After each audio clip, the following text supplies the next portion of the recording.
নমস্কার বন্ধুরা, আপনারা দেখছেন সরকারি সংবাদ ইউটিউব চ্যানেল। বন্ধুরা, আপনাদের কাছে যদি একটি শ্রম কার্ড থেকে থাকে তাহলে কিন্তু আজকের এই ভিডিওটি আপনাদের জন্য অত্যন্ত গুরুত্বপূর্ণ হতে চলেছে।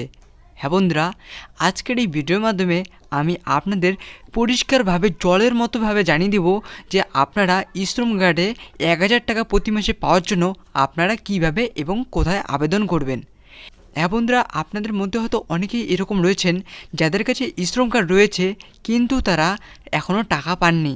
হ্যাঁ বন্ধুরা, আপনাদের জানাচ্ছি যে আপনারা আবেদন করতে হয় কিভাবে সেটা জানেন না, আর এর জন্যই আপনারা এখনও পর্যন্ত শ্রম কার্ড থেকে কোনো টাকা পাচ্ছেন না। আর বন্ধুরা, এরকম অনেক মানুষ আছে যারা ভাবছে যে শ্রম কার্ড বানালেই হয়তো প্রতি মাসে টাকা দেওয়া হবে।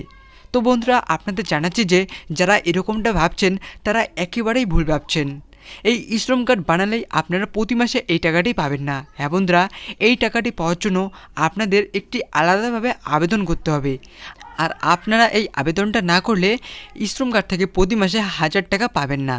তো বন্ধুরা, আজকের এই ভিডিওর মাধ্যমে আমি আপনাদের জানিয়ে দেবো যে আপনারা কোথায় গিয়ে এবং কিভাবে আবেদন করলে শ্রম কার্ড থেকে 1000 টাকা প্রতি মাসে সরাসরি আপনার ব্যাঙ্ক অ্যাকাউন্টে কীভাবে পাবেন। আর বন্ধুরা, সবথেকে বড় কথাটি হচ্ছে যে আমি আজকে আপনাদের যেভাবে জানাবো এইভাবে যদি আপনারা আবেদন করেন, আর আপনি যদি গরিব দরিদ্র খেটে খাওয়া মানুষ হয়ে থাকেন তাহলে কিন্তু আপনি 1 লক্ষ টাকা থেকে 2 লক্ষ টাকা পর্যন্ত আর্থিক সুবিধাও পেতে পারেন। তো আসুন বন্ধুরা, এবার আমরা দেখে নিচ্ছি যে আপনারা শ্রম কার্ডে প্রতি মাসে 1000 টাকা পাওয়ার জন্য আপনারা কিভাবে আবেদন করবেন। তো বন্ধুরা, মূল ভিডিওতে যাওয়ার আগে আপনাদের কাছে ছোট্ট একটি অনুরোধ, এরকমই গুরুত্বপূর্ণ খবর প্রতিদিন পেতে অবশ্যই সবার প্রথমেই এই ভিডিওর নিচে থাকা লাইক বাটনটি ক্লিক করে পাশে থাকা সাবস্ক্রাইব বাটনটি ক্লিক করে বেল আইকনটি অল করে রাখবেন।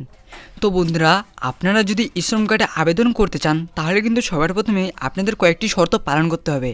হ্যাঁ বন্ধুরা, আপনাদের বয়স থাকতে হবে 18 থেকে 40-এর মধ্যে, মাসিক ইনকাম 15,000 টাকা কিংবা তার কম থাকতে হবে। এর সাথে ইপিএফও, এনপিএস বা ইএসআইসি সদস্য হলে আপনি আবেদন করতে পারবেন না। আর আপনি যদি ইনকাম ট্যাক্স দিয়ে থাকেন সেক্ষেত্রেও আপনারা এই প্রকল্প থেকে বঞ্চিত হবেন। তো আসুন এবার আমি আপনাদের জানিয়ে দিচ্ছি যে আপনারা কোথায় গিয়ে আবেদন করবেন, কারণ বন্ধুরা বেশিরভাগ মানুষ এটাই জানতে চায় যে কোথায় গিয়ে আবেদন করতে হবে। তো দেখুন বন্ধুরা, এখানে বলা হচ্ছে যে শ্রম কার্ড নিয়ে ইতিমধ্যেই নতুন একটি আপডেট এসেছে, যেখানে বলা হয়েছে যে শ্রম কার্ড থাকলে সকলকে প্রতি মাসে 1000 টাকা করে দেওয়া হবে। এই 1000 টাকা পেতে হলে আপনি নিজেও অনলাইন মাধ্যমে আবেদন করতে পারবেন অথবা নিকটবর্তী সিএসসি সেন্টার গিয়েও আপনারা আবেদন করতে পারবেন। তো বন্ধুরা, আশা করি আপনারা বুঝে গিয়েছেন যে কীভাবে আবেদন করতে হবে। তো বন্ধুরা, আপনারা যদি জানতে চান যে অনলাইন মাধ্যমে কীভাবে আবেদন করতে হবে তাহলে অবশ্যই এই ভিডিওতে লাইক করবেন এবং অবশ্যই আমাকে কমেন্ট বক্সে কমেন্ট করে জানিয়ে দেবেন।